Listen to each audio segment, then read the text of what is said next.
Walt de One said, a veces podemos pasar 2 años sin vivir en lo absoluto, y de pronto todo se concentra en un solo instante. Oftentimes we can spend years without living in the absolute, and suddenly everything comes together in a single moment. And that's exactly how I feel today. What a privilege to be here. What an honor to be here, to be part of this movement that takes a lot of courage. A lot of courage. It takes a lot of dedication. It takes passion. It takes heart to put this kind of symposium during a time nationally and internationally of critical moment politically, economically, and socially. When I received the phone call from Chirac to participate in this forum, what an honor. Bringing me back where everything started, almost, over 20-something years ago, when I published my very first book on capital punishment in 2003. And then of course, I left capital punishment for about 10 years, and then 10 years later, I come back to publish my second book on capital punishment. And then I'm back. But what has happened though? What has happened? A little history to understand the human element. I came to this country as an undocumented person. And actually I was detained in certain ways, arrested by the Border Patrol, and sent back to Mexico. I actually got to swim the river about 4 times, until eventually I got to settle here in this country. When I got into the educational system, I was confused, more than I was, because they told me, forget your language. To begin with, I could barely speak Spanish, so there I was without a language. Then, as I began to read over the years, I found out that I did not find myself. I did not see myself in the books. My story was not there. The story of our communities was not there. Oftentimes, excluded, in a footnote. Sometimes marginalized. Sometimes outright lies. As I continue on my way towards graduation from high school, there was a pattern. Then I also noticed something else, that most of the authors were white men. Eventually, the line was, I was learning through white male ideology. It was my good fortune that I went on to college. Undergrad, master's, PhD. As a student, there I was, very angry. And I'm still angry. Because the school, the educational system that was supposed to have educated me, kept me in total ignorance. Even as I did PhD, I realized that I was educated through white male ideology. Many years later, and to this day, I continue to ask my students, how many books have been required of you as a required text? It's a supplemental reading by a Latino author, by a Latina author. 1, and 2, focus on our realities, our stories. Excellent books have been written. Excellent articles have been written. Excellent chapters have been written, but still, in comparison to mainstream America, is very limited. It is an honor for all of us to be here, to provide a balance to the educational system. Over 20-something years ago, I was very excited. And one of the areas was capital punishment. In the context of capital punishment, I made one discovery. And that was what we've been discussing here the entire day. The exclusion, the marginalization, the silencing of Latinos and Latinas.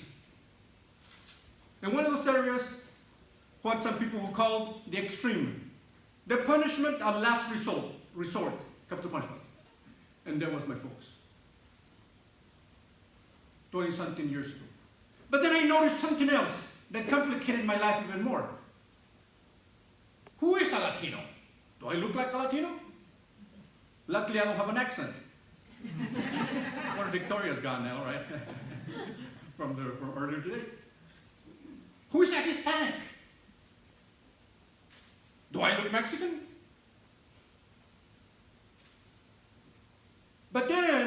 the approach, not only the black and white dichotomy, but also the grouping of Latinos.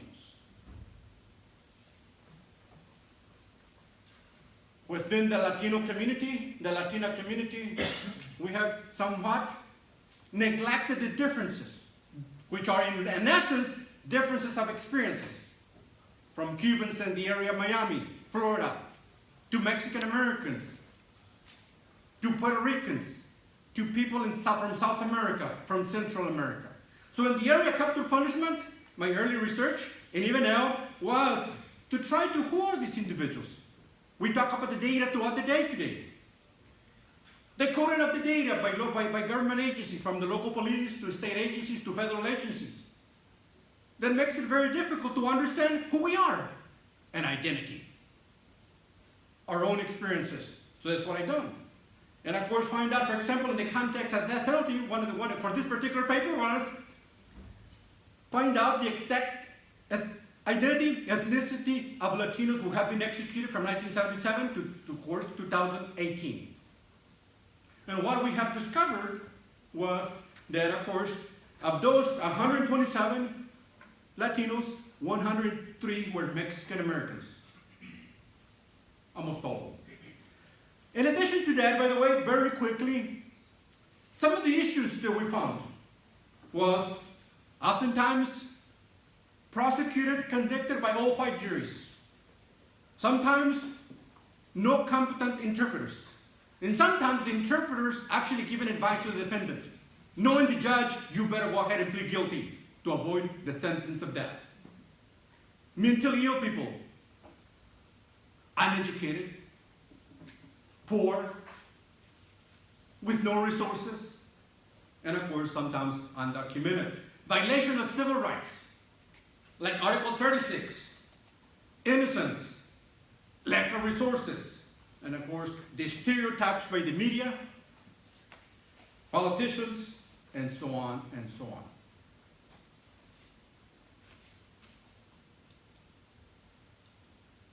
I want to break a little bit the norm, otherwise it wouldn't be me.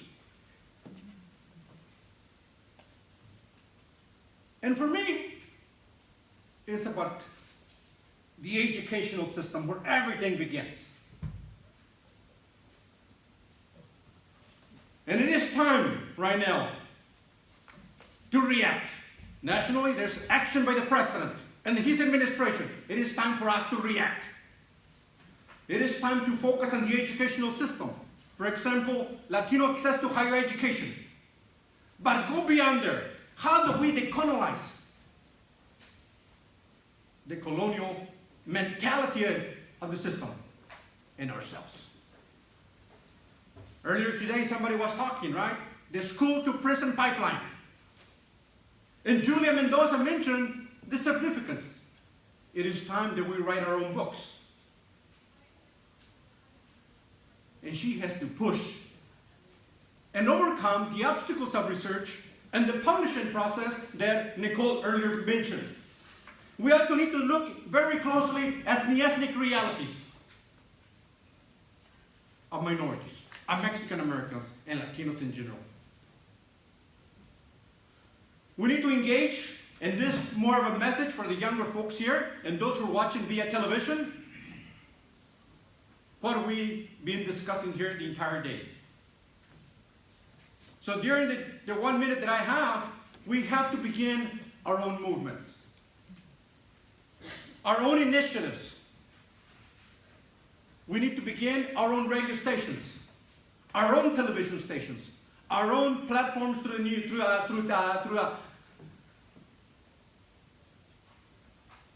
every possible avenue that we can. It is time that we aggressively, with strategy, promote a movement of justice, of equality, of unity, a movement of understanding, a movement of tolerance, a movement of compassion, a movement of changing lives. We have so much information to make us hate and divide, but not enough information to make us unite. But also, finally, a movement for respect and human dignity. A movement for empowerment. The empowerment of the next generations. The empowerment of our communities. The empowerment of this country. If we are to continue to be the country of the future. Thank you.